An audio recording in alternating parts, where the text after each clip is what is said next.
see. I've got the love of the Lord. I'm so glad I've got the love of the Lord. I've got the joy of the Lord. I've got the joy of the Lord, and it's working in me. I've got the joy of the Lord, and it's showing in me. I've got the joy of the Lord, and it's plain to see. I've got the joy of the Lord. I'm so glad I've got the joy of the Lord. I've got the joy of the Lord. I've got the joy of the Lord, and it's working in me. I've got the joy of the Lord, and it's showing in me. I've got the joy of the Lord, and it's plain to see. I've got the joy of the Lord. I'm so glad I've got the joy of the Lord. I've got my faith in the Lord. I've got my faith in the Lord, and it's working in me. I've got my faith in the Lord, and it's showing in me. I've got my faith in the Lord, and it's plain to see. I've got my faith in the Lord. I'm so glad I've got my faith in the Lord. I've got the love of the Lord. I've got the love of the Lord, and it's working in me. I've got the love of the Lord, and it's showing in me. I've got the love of the Lord, and it's plain to see. I've got the love of the Lord. I'm so glad I've got the love of the Lord. I've got the joy of the Lord. I've got the joy of the Lord, and it's working in me. I've got the joy of the Lord, and it's showing in me. I've got the joy of the Lord, and it's plain to see. I've got the joy of the Lord. I'm so glad I've got the joy of the Lord. I've got the joy of the Lord. I've got the joy of the joy. I've got the joy of the joy. I've got the joy of the joy. I've got the joy of the joy of the Lord. I've got the joy of the Lord. Christ for the world we sing, the world to Christ we bring, with loving zeal, the poor and them that mourn, the faint and overborne, sin sick and sorrow worn, whom Christ doth give. Christ for the world we sing, the world to Christ we bring, with fervent prayer, the wayward and the lost, by restless passions tossed, redeemed at countless cost from dark despair. Hello, welcome to our Bible study. My name is Clint McElroy, and today we'll be in 2 Samuel chapter 3. We will be meeting today at 10 a.m., so please join us if you can. We will have masks available at the door for anyone who needs one. If you're sick in any way, please don't come to the auditorium, but instead stay home and enjoy the streaming service. We'll also meet at 9 a.m. for classes, so please join us for those. If you care to, you can join us in the auditorium to watch this class on the large screen there. We have these English Standard Version Bibles from the World Bible School available for those who'd like to have one. If you'd care to have one, please notify our church office and we'll make arrangements to get you one. Our sick list is quite long, so please refer to our bulletin for more information. We do want to thank God for the answered prayers in regards to Arvis's surgery. My father-in-law is back at home now, as my understanding, and he's doing well. Paula had a good result from her surgery, so we're happy to hear that news. We want to remember that there are those who still have COVID-19 that we need to keep in our prayers, but we've heard that Emma and her family are recovered, and they've had 2 negative tests at this point, and my last contact with Alan indicates that he is recovered from his COVID as well. So there's good news all around. Also, keep in your prayers Janice Lee, who is Stephanie Brazil's mother, and also Ruth Bailey, an in-law of Scott Brazil's sister. And also keep April in your prayers as she's scheduled to have surgery in December, I think December 2nd. As is our custom, we want to remember the story of the two men on the road to Emmaus who were joined by a third man on the way. When they got to their destination and he left their party, they realized that there had been a burning in their hearts when he was with them. They had come to understand that the man was Jesus after the resurrection. It's that burning that they had in their hearts that we hope to kindle in our own hearts as we draw closer to the Lord through a study of His Word. We also come to the Word to find out what we must do to be holy. As we're admonished from Leviticus chapter 19, be holy for the Lord our God is holy. And finally, we want to remember the story of Rehoboam, Jeroboam, and the prophet that came to Jeroboam. Foremost among those stories, I call out the story of the prophet because it ends in such a strange and counterintuitive way. The prophet was held accountable because he believed a lie. I'm not here to bring you an untruth, a falsehood in any way, but you should not consider anything I say to be true on its own merit. You should consider the things I say in light of the Word. Go to the Word, and if you find that I've said anything that's not consistent with the Word, believe the Word. And I hope you will come to me and let me know the disparity there so that we can go to the Word together and find the truth. We'll be studying out of 2 Samuel chapter 3 this week. We'll start a few verses in as we went over some of the early verses last week to get some mispronunciations out of the way early. So join me now. I hope you find a word of encouragement in today's study. 2 Samuel chapter 3 from the English Standard Version, starting in verse 6. While there was a war between the house of Saul and the house of David, Abner was making himself strong in the house of Saul.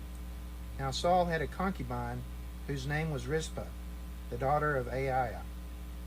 And Ishbosheth said to Abner, "Why have you gone in to my father's concubine?" Then Abner was very angry over the words of Ishbosheth, and said, "Am I a dog's head of Judah? To this day I keep showing steadfast love to the house of Saul your father, to his brothers and to his friends, and have not given you into the hand of David. And yet you charge me today with a fault concerning a woman? God do so to Abner and more also, if I do not accomplish for David what the Lord has sworn to him, to transfer the kingdom from the house of Saul and set up the throne of David over Israel and over Judah, from Dan to Beersheba." And Ishbosheth could not answer Abner another word because he feared him. Verse 12. And Abner sent messengers to David on his behalf, saying, "To whom does the land belong? Make your covenant with me, and behold, my hand shall be with you, to bring over all Israel to you." And he said, "Good, I will make a covenant with you, but one thing I require of you, that is, you shall not see my face unless you first bring Michal, Saul's daughter, when you come to see my face." Then David sent messengers to Ishbosheth, Saul's son, saying, "Give me my wife Michal, for whom I paid the bridal price of 100 foreskins of the Philistines." Verse 15. And Ishbosheth sent and took her from her husband Paltiel, the son of Laish. But her husband went with her, weeping after her all the way to Bahurim. Then Abner said to him, "Go, return." And he returned. Verse 17. And Abner conferred with the elders of Israel, saying, "For some time past you have been seeking David as king over you. Now then bring it about, for the Lord has promised David, saying, By the hand of my servant David I will save my people Israel from the hand of the Philistines, and from the hand of all their enemies." Verse 19. Abner also spoke to Benjamin, and then Abner went to tell David at Hebron all that Israel and the whole house of Benjamin thought good to do. Verse 20. When Abner came with 20 men to David at Hebron, David made a feast for Abner and the men who were with him. And Abner said to David, "I will arise and go and will gather all Israel to my lord the king, that they may make a covenant with you, and that you may reign over all that your heart desires." So David sent Abner away, and he went in peace. Verse 22. Just then the servants of David arrived with Joab from a raid, bringing much spoil with them. But Abner was not with David at Hebron, for he had sent him away, and he had gone in peace. When Joab and all the army that was with him came, it was told Joab, "Abner the son of Ner came to the king, and he has let him go, and he has gone in peace. Verse 24. Then Joab went to the king and said, What have you done? Behold, Abner came to you. Why is it that you have sent him away so that he is gone? You know that Abner the son of Ner came to deceive you, and to know your going out and your coming in, and to know all that you are doing. Verse 26. When Joab came out from David's presence, he sent messengers after Abner, and they brought him back from the cistern of Sirah. But David did not know about it. And when Abner returned to Hebron, Joab took him aside into the midst of the gate to speak with him privately, and there he struck him in the stomach, so that he died, for the blood of Ashiel his brother. Afterward, when David heard of it, he said, I and my kingdom are forever guiltless before the Lord for the blood of Abner the son of Ner. May it fall upon the head of Joab and all his father's house, and may the house of Joab never be without one who has a discharge, or who is leprous, or who holds a spindle, or who falls by the sword, or who lacks bread. So Joab and Abishai his brother killed Abner, because he had put their brother Asahel to death in the battle at Gibeon. Verse 31. Then David said to Joab and to all the people who were with him, Tear your clothes and put on sackcloth and mourn before Abner. And King David followed the bier. They buried Abner at Hebron, and the king lifted up his voice and wept at the grave of Abner, and all the people wept. And the king lamented before Abner, saying, Should Abner die as a fool dies? Your hands were not bound, your feet were not fettered. As one falls before the wicked, you have fallen. And all the people wept again over him. Verse 35. Then all the people came to persuade David to eat bread while it was yet day.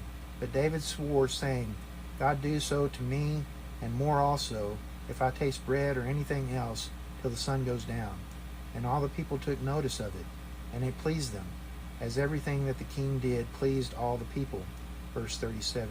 So all the people and all Israel understood that day that it had not been the king's will to put to death Abner the son of Ner. And the king said to his servants, Do you not know that a prince and a great man has fallen this day in Israel? And I was gentle today, though anointed king. These men, the sons of Zeruiah, are more severe than I. The Lord repay the evildoer according to his wickedness.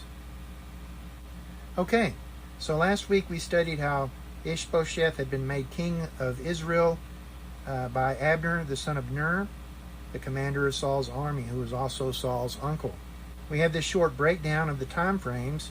It says that Ishbosheth, Saul's son, was 40 years old in verse 10 when he began to reign over Israel, and he reigned for 2 years. But the house of Judah followed David. And that time that David was king at Hebron over the house of Judah was 7 years and 6 months. So there's a little disparity there, and I have yet to figure out how exactly that disparity should be corrected. It goes on in the next section to describe the battle of Gibeon. There Abner of Israel meets with Joab of Judah. They sit down on opposite ends of this pool at Gibeon. They decide to have some young men stand before them and fight each other on their behalf. So 12 from Israel arose, and 12 from Judah arose. Specifically, the 12 that arose from Israel were from Benjamin. In verse 16 it says that each of these men caught his opponent by the head and immediately thrust his sword into his opponent's side, so that all of them fell down. So all 24 men fell down. And the place was called Helkath-Azurim, which means field of sword edges. And then the battle ensued, because that wasn't going to be sufficient. So Abner ended up being routed by the house of David. So the 3 sons of Zeruiah were there that day, according to verse 18, Joab, Abishai, and Asahel. And Asahel was swift of foot, and he chased after Abner directly. And I take it that Asahel was a younger man who was swift as a gazelle, while Abner was an older man who, while he gave a pretty good run, he must have been quite old. I mean, he's Saul's uncle, and Ishbosheth is 40 years old, so it's possible that he was younger than Saul's offspring, but I can't reconcile that in my head. In my mind, he was at least as old as Saul, which again, in my mind, puts him about 60 years old if Ishbosheth is 40. So here he is running from this young man. he turns and recognizes that it's Aziel, and he says, Aziel, turn to the left or right, take one of these other men for your spoil. Don't come after me. I don't want to kill you, because if I kill you, how can I then face Joab, knowing that I've killed you, his brother? But Aziel wouldn't turn from chasing after Abner, so Abner struck him with the butt of his spear. Again, Abner's in front. I'm seeing this in my mind's eye. And Aziel's behind, so he has the butt of his spear and jabs it back through Aziel's belly, and it comes out his back and kills him instantly. And all who came to the place where Aziel had fallen stood still. It says in verse 23. Joab and Abishai pursue Abner, and they pursue him and all the Benjamin that's left to the hill of Ammah, which is before Giah. I think I was saying Gila last week, but it's Giah. I was putting in an L where there is none, which is on the way of the wilderness of Gibeon. The people of Benjamin took the high ground, and they stood their ground, and they called out to Joab and says, Shall the sword devour forever? Do you not know that this will end bitterly? How long will it be until you tell your people to turn from this pursuit of their brothers, calling on that brotherly love that he wouldn't show in showing support for David and a unified Israel? But now he calls on this brotherly love, this brotherly consideration, as he faces these men who are hot on his tail. Joab said in verse 27, As God lives, if you had not spoken, surely the men would not have given up their pursuit of their brothers until the morning. So in verse 28, Joab blows the trumpet, and the men stopped their pursuit and returned.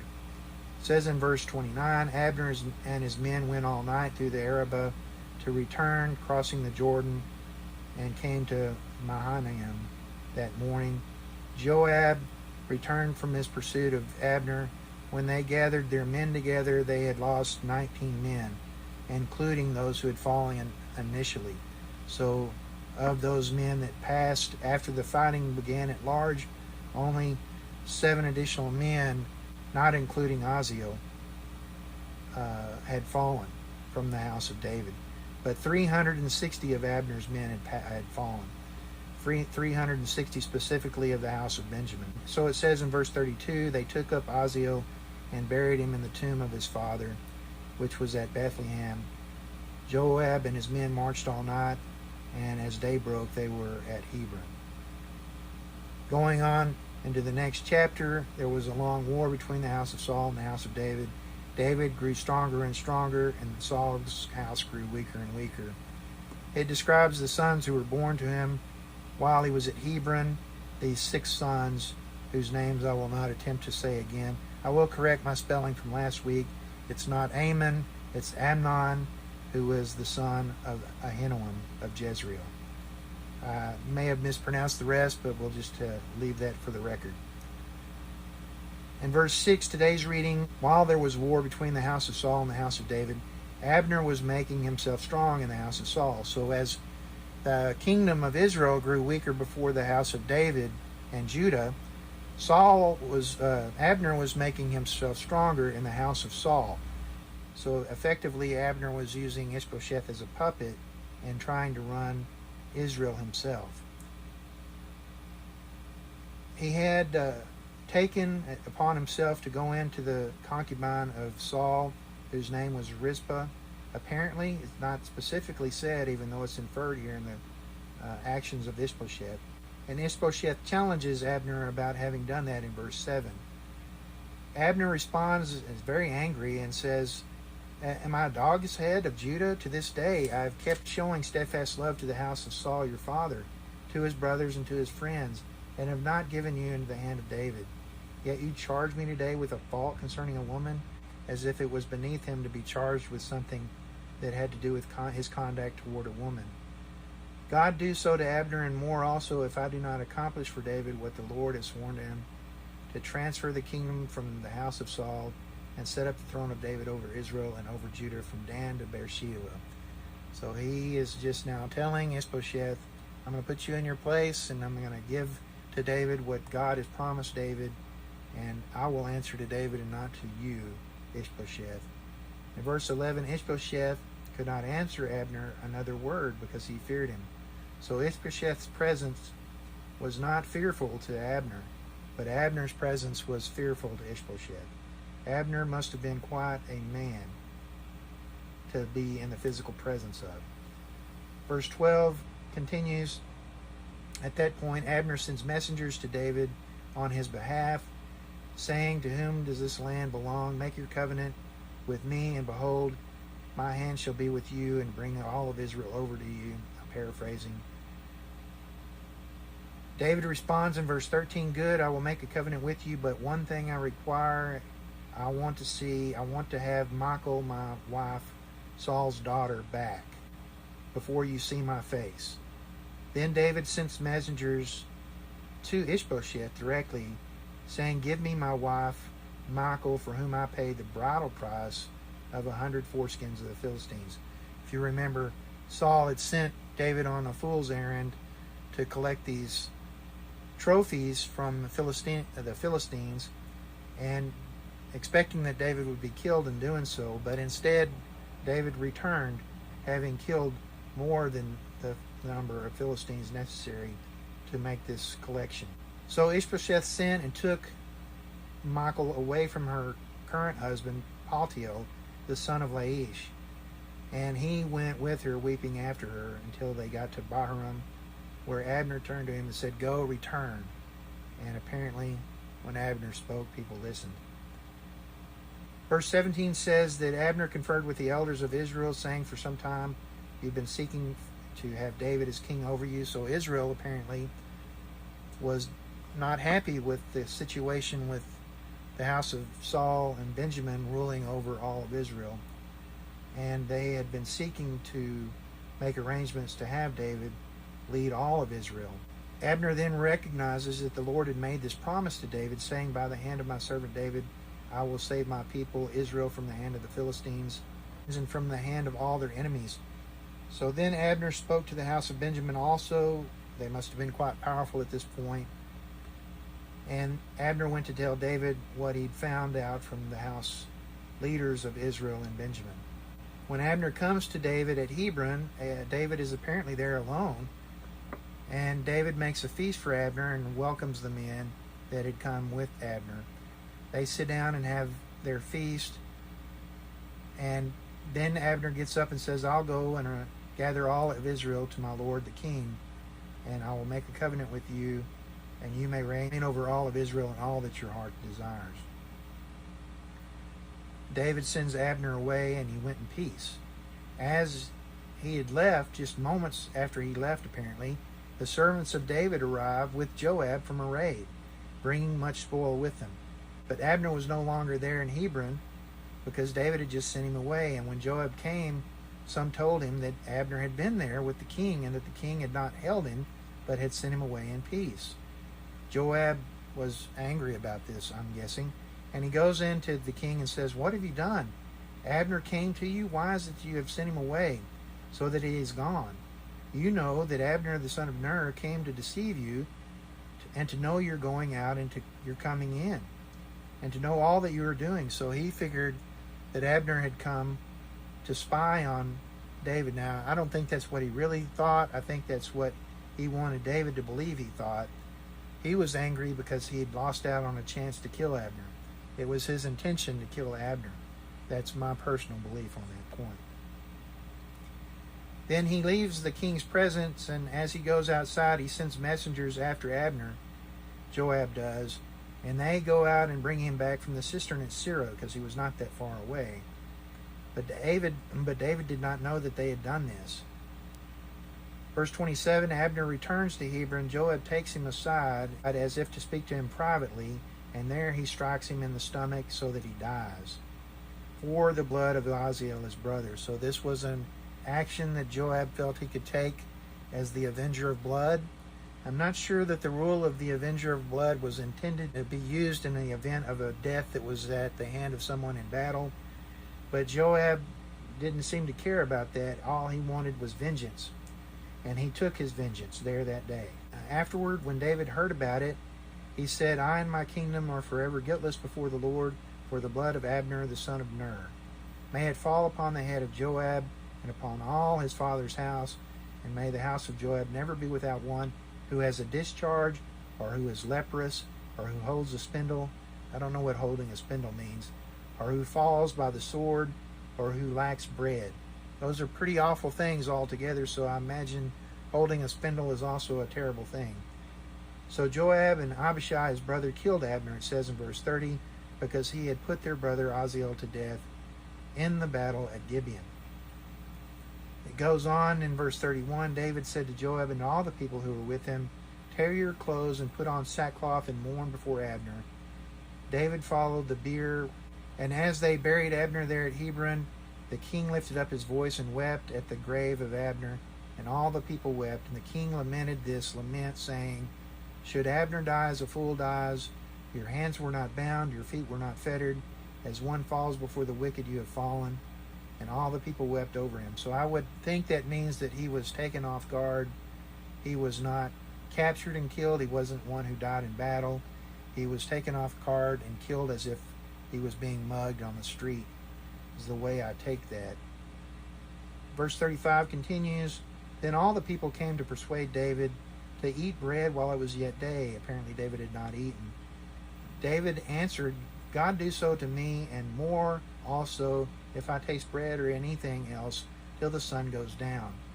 So all the people took notice of that, and it pleased them, as everything that the king did pleased all the people, it said in verse 36. In verse 37 it says that all the people understood that day that it was not the king's will that Abner be put to death. The king says to his servants, do you not know that a prince and a great man has fallen this day in Israel? And I was gentle today, though anointed king. These men, the sons of Zeruiah, are more severe than I. The Lord repay the evildoer according to his wickedness. So more curses there from David against Joab and his family for what they had done, and the implications of that to the house of Judah and David's kingdom. He did not want people to think that he had called for this to happen. He had great respect for Abner, as he had had for Saul and Jonathan and the rest of the house of Saul. He loved Saul, he loved Jonathan, and that is not to be overlooked in reading through this passage. David did not have animosity toward Israel because of their separation. He did not look on Israel with hate. He wanted them to be united as one kingdom, as one people, according to the Lord's will. And he was waiting on the Lord to do that. I don't think this is any indication that there was a terrible fight going on constantly between Judah and Israel. This would indicate to me that David defended himself and Judah from Israel's attacks, but he would never go after Israel. And that's probably why Israel kept weakening themselves. In an offense against a defensive position, it's very easy to waste resources. And I would imagine that's what was going on. Israel was becoming poorer and poorer in their attacks on Judah, and Judah was becoming stronger and stronger as a result. A terrible thing to foster hate between a family of people, a people who should be united. Still a good message today as it was last week. Still a good message to look at the implications of hate in the heart of men towards someone who had just done what he had to do to survive in a battle. That's a different thing. That's a different measure of behavior in those circumstances. It was not appropriate in my mind that Joab and Abishai pursue Abner for this death. It was not inappropriate for Azael to pursue Abner either. That was an appropriate thing to do in battle. But Azael died a legitimate death in battle because he was fighting with someone who was going to kill him if he didn't kill him first. That's what happens in fights. Those are the rules of engagement. You engage to find out who the victor is. And when a draw is called on, then it needs to be a draw. The fighting needs to cease. Joab and Abishai did not cease their fight. In their hearts anyway. Lessons to be learned there. I've posted a reading of Psalms chapter 119 after that admonition from Scott last week in his sermon, I felt compelled to post a reading there. So I hope you will take advantage of that and follow through with some of what Scott had said we should do with Psalms 119 and encourage yourself with that material as you see fit. I hope you will join us today at 10 a.m. if you can for worship service. If you're sick in any way, please don't come to the auditorium, but instead stay home and enjoy the streaming service. God bless and have a great week.